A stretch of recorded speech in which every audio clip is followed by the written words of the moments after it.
Just walk us through the strategic rationale behind the MMA Offshore acquisition. Yeah. So as you know, offshore wind is a relatively new industry, and offshore wind actually started from Europe.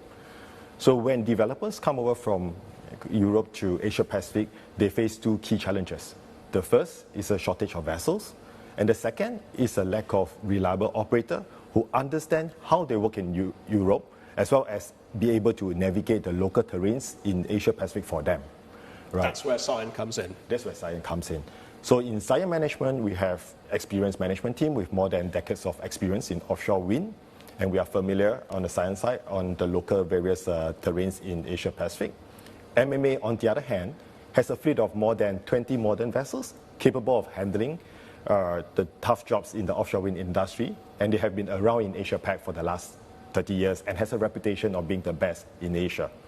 So it is a natural course of strategy that we acquire MMA and we marry the best of both organizations. Increases your capacity in number of ships. That's right. So Keng, tell me, the installed base, where are we seeing the most offshore wind being installed in this part of the world?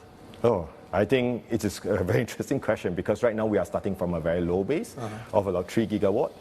It is forecast to grow more than 40 times by 2040. So we see countries like Japan, Korea, Australia, and of course China itself, indicating a very strong ambition of growing the offshore wind projects to more than 120 gigawatts by 2040. So it is actually a huge potential.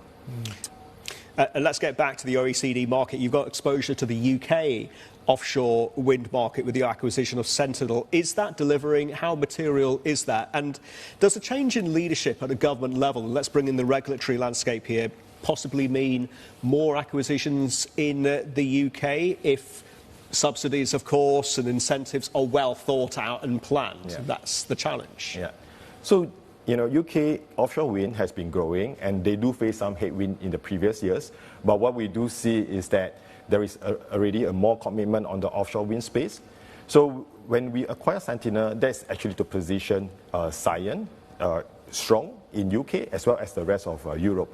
So it is a very material acquisition for us because with Sentinel and as well with MMA, we are one of the few, or if not the only vessel platform companies that's able to straddle both the market in both Europe and in Asia. And with that, we are able to provide our customers, with a single platform who understand how they work, in Europe, and then, how we can help them in Asia Pacific as well.